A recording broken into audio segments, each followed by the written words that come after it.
E aí, gente, tudo bem? Aqui é o Rafa do canal Programador Lhama e vamos continuar com essa nossa playlist de assincronismo em Python e Fast API. No nosso último encontro, a gente conseguiu, ver um exemplo de uma chamada assíncrona para uma API externa. Então a gente teve, duas chamadas acontecendo assincronamente. E no vídeo de hoje, a gente vai continuar com essa ideia aqui do assincronismo, principalmente no HTTP, mas a gente vai entender qual que é a diferença, por exemplo, de um servidor que é assíncrono e um servidor não assíncrono. E a gente vai acabar mexendo um pouquinho aqui, bem inicialmente, com a Fast API para entender o que ela faz ali por debaixo dos panos. Vamos lá. Eu vou criar aqui, uma pasta que vai se chamar exemplo 3.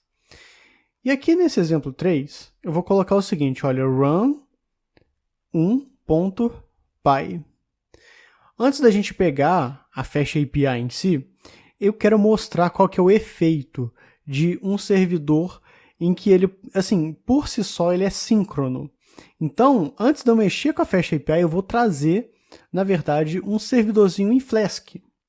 Então, olha só, from Flask import Flask. Eu vou importar aqui uma biblioteca também que chama Time, para a gente entender um pouco sobre o sincronismo que a gente vai ter aqui.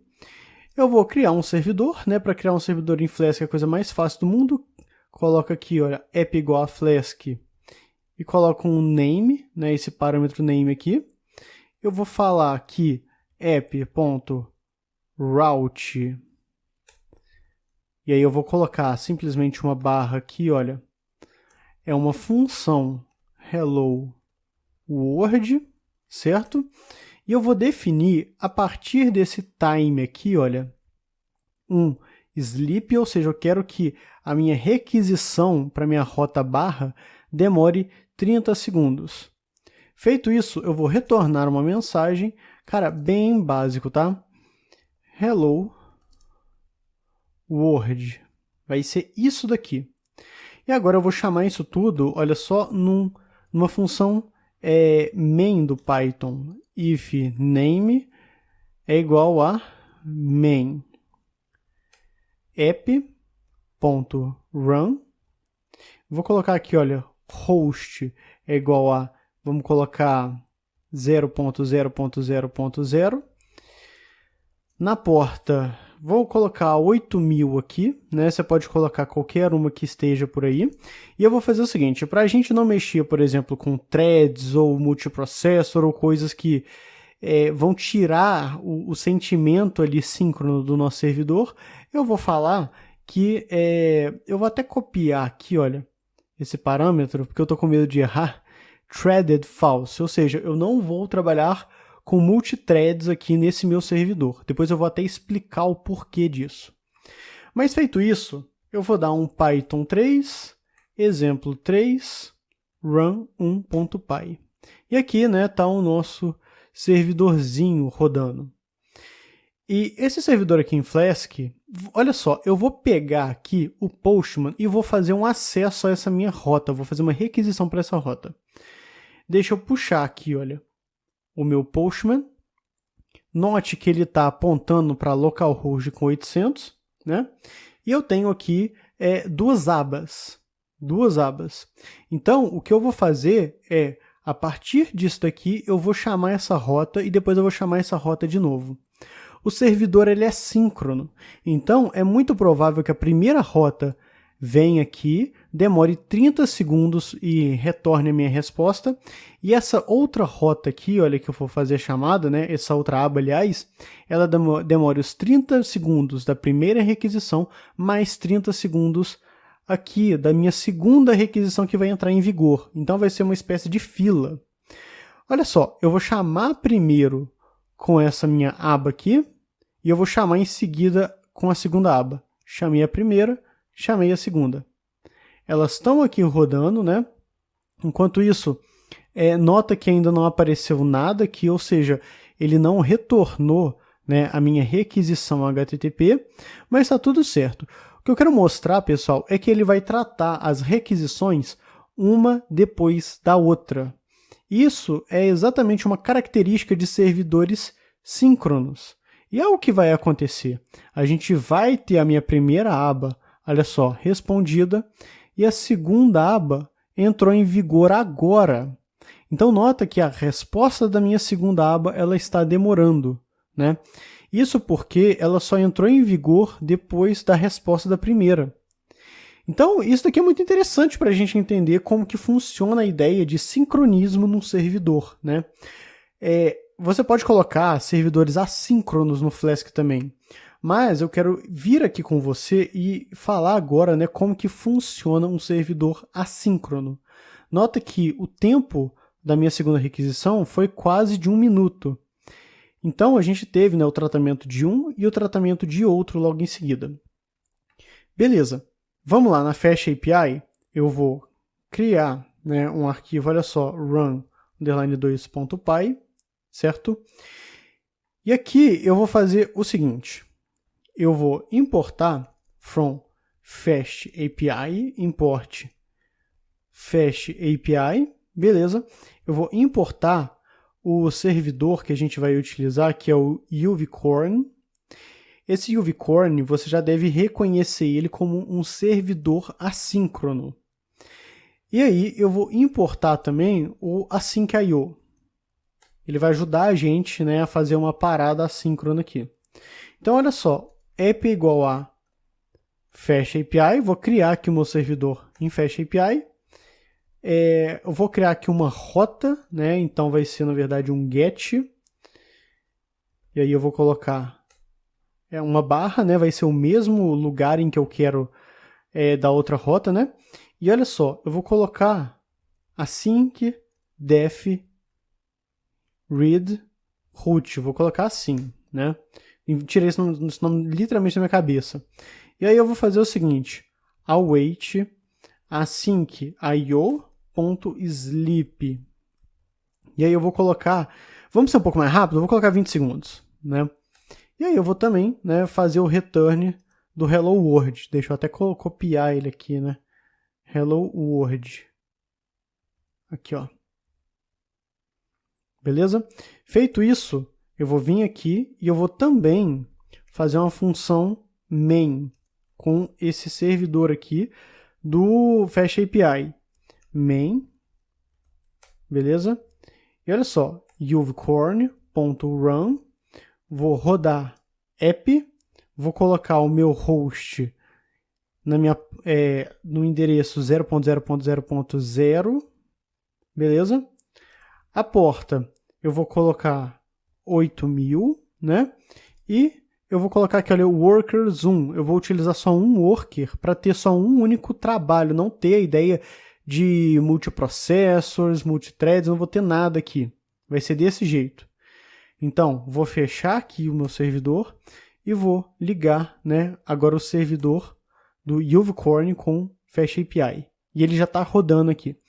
Se você foi muito certeiro, né, nas últimas aulas, você deve até estar se perguntando, poxa, Rafa, mas se você está trabalhando com assincronismo, você não deveria estar ligando o async.io, né, falando que agora você está utilizando ele assíncrono? Pois bem, o Fast API ele já te dá essa ideia aqui quando a gente utiliza esse servidor, como se o async.io já estivesse rodando ali por baixo dos panos, né? Então, na hora em que eu utilizo o Fast API com o UVcorn, ele já está ligado, né? A ideia é exatamente essa. E vamos lá, vamos pegar agora o meu Postman e fazer a mesma requisição para essa aba e para o outro, só que agora batendo no UVcorn da Fast API. 1, 2, 3 e bateu um, bateu o outro, né? Então, olha só, eles estão ali processando, né? O que você acha que vai acontecer agora na requisição assíncrona, né? Como que a gente vai ter essas respostas? Bom, esse await aqui, a gente já entende que o código vai parar e vai esperar durante 20 segundos para depois retornar a nossa resposta. E olha só, ele já retornou a resposta dos dois, né? Olha a diferença. Enquanto lá no Flask eu esperava a resposta do outro, os dois eles já retornaram bem pareados.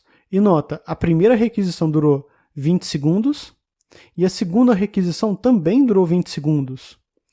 Como que isso acontece, né? Como é que o Fast API faz uma coisa dessas quando a gente utiliza o assincronismo? Bom, nada é tão esquisito assim, tão complexo, tão de outro mundo, igual o que a gente aprendeu nas últimas aulas. Olha só, esse daqui é como que a gente vê, né, a ideia do loop de eventos no Fast API com o UVCorn. E o UVCorn, ele é um servidor ASGI, Asynchronous Server Gateway Interface, né? Ele é assíncrono. Ele vai funcionar do mesmo jeito que a gente viu para um worker, né? Então, uma requisição HTTP, ela entra aqui na minha query de Ready Query, vem para o loop de eventos e quando encontra o await, ele espera. Em seguida, a minha segunda requisição vai fazer a mesma coisa. Ela vai entrar no meu loop de eventos e vai esperar. Feito isso, a minha primeira requisição pode terminar tranquilamente o seu processo e ir embora, e quando passar o tempo, né, de espera, a minha próxima requisição, ela também vai embora e continua, né, o processamento aqui da nossa API. Então, eu tenho a mesma situação, pessoal. Quando eu bato no await, eu tenho o loop de eventos livres para outro tipo de processamento. Então, a gente consegue entrar com a minha próxima requisição. Se eu tivesse um processamento síncrono, que foi o que aconteceu ali no Flask, eu teria a primeira requisição entrando no loop de eventos, ela vindo aqui para o meu Timeless Query e a próxima requisição ficando parada. Então, a requisição primeira volta, finaliza, e aí eu tenho o processamento da próxima requisição, né? Então, nota que o assincronismo possibilita a gente fazer essa interação, né, esse trabalho de duas requisições, caso necessário. Por isso que, geralmente, servidores assíncronos utilizando código assíncrono é muito rápido. Voltando aqui, olha o que acontece com o Flask, né? Em questão do Flask, com o WorkZeus, que é o servidor lá do Flask, né? Ele é um servidor mais síncrono, um Web Server Gateway Interface. A requisição HTTP ela vai fazer o seguinte, na verdade. Ela vai trabalhar sincronamente, criando assim threads. Então, o que acontece? A gente vai ter, na verdade, o servidor distribuindo essa requisição aqui, essas outras requisições, em threads no nosso sistema. Então, quando eu estava colocando lá que eu estava mexendo apenas com uma única thread, o que estava acontecendo, na verdade, com as requisições HTTP era o seguinte: eu estava mexendo com um único processamento. Então, a requisição HTTP ela entrava e a próxima requisição ela ficava aqui numa espécie de fila esperando essa daqui terminar. Na hora que essa termina, vem uma outra. Termina, vem uma outra. E assim a gente tem esse processamento. E, pessoal, em relação ao Flask, né, eu tenho que falar que ele geralmente trabalha com várias threads, tá? O que dá o sentimento de assincronismo, perdão. Só que, na verdade, acaba sendo esse WorkZeus aqui um trabalho mais síncrono. Então, é exatamente por isso que a Fast API acaba sendo rápida quando você mexe com servidores assíncronos. Você consegue ter o processamento de algumas requisições enquanto elas estão ali, por exemplo, no nosso await. Bom, pessoal, isso daqui é exatamente a parte mais esclarecedora em relação a servidores, né? Fica aqui esses exemplos. Se você não entendeu essa aula, dá uma olhada de novo, digere o que eu estou falando aqui, porque isso daqui mostra exatamente como que fica por baixo dos panos da Fast API e até justifica um pouco a performance que essa framework possui. Bom, eu vou ficando por aqui, a gente se encontra no nosso próximo encontro e até mais!